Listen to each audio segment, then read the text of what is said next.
What up, what up, what up, what up, what up, what up, what up, what up, world? It's your boy Amp Dog with another episode of Politickin.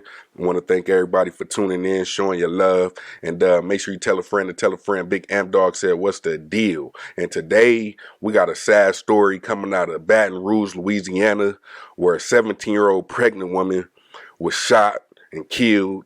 Um, Basically, they trying to say that it happened by accident. Well, that's what the guy that discharged the gun says. So it was a guy sitting behind her, Chad Blackard. He was sitting behind the 17-year-old victim. And he said he was moving around the gun, trying to readjust it or something like that, and he accidentally pulled the trigger. Now, we know if you are a legal firearm owner, you know the rules. You know what I'm saying? You know the safety, as far as you never put your finger on a trigger unless you're going to use it, things like that. How could you accidentally put, like, where are you adjusting it at? Where are you trying to move it at? So his story already to me is like, I don't know. But he faced several charges, including negligent homicide, third degree feticide, I think I said that right, and illegal use of a weapon. Um, he's been already arrested. He was detained at the scene. It just doesn't make sense how he said he stated he squeezed the trigger while readjusting the weapon, and it just so happened to be pointed at her. Yeah, I don't know. And then we got another situation out in Chicago, where a 3-year-old has killed his mother inside the vehicle. His father, or either the boyfriend or the father. I want to say I seen that it was the father. His name Romel Watson. He's 23 years old. He will be charged with unlawful use of a weapon. So he will be charged in, his son shooting, or his girlfriend's son shooting and killing her. Which is just all too sad as far as when we talking about, guns. You know what I'm saying? And the miscare of them. You know what I mean? You got to be really careful with these guns and making sure that you got them stored in the proper place.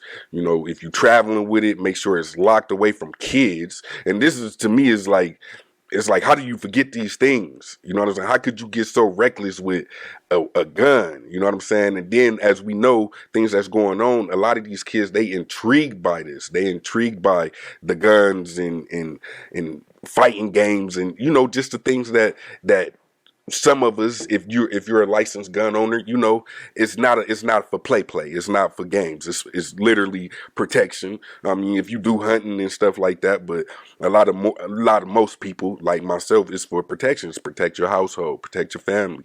You know what I'm saying? So the last thing that I would think would be going through somebody's mind would be not properly making sure that you're keeping an eye on these guns and weapons. You know what I'm saying? Keeping them away from the people that don't know no better.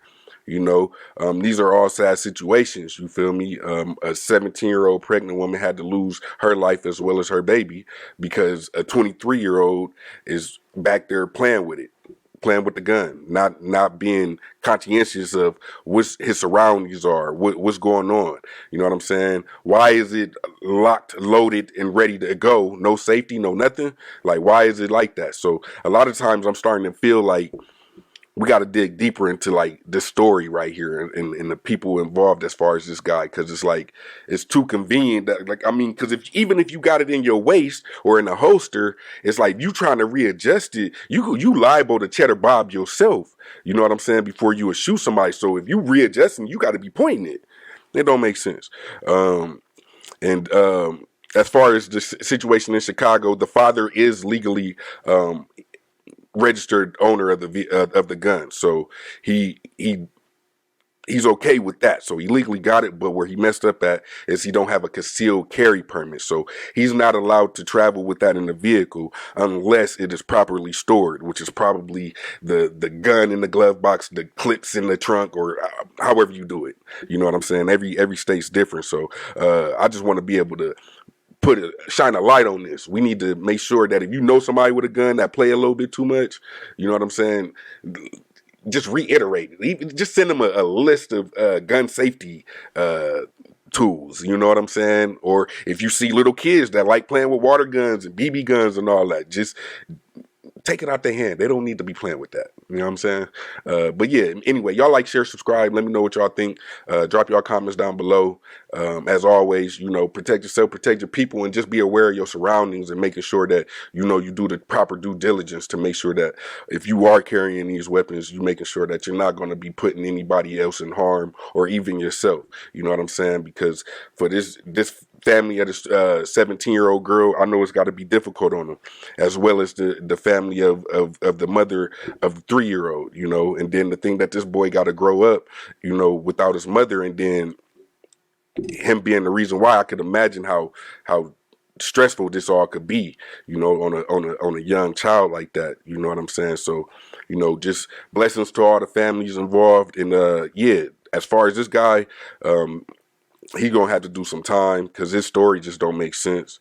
Hopefully after they do the ballistic testing and all that, they can see how he had it aimed and all that, because I just don't see it being no accident like that. I mean, it could be, but just the fact that you accidentally pull a trigger, because to accidentally pull a trigger is not an accident. That's what I'm saying.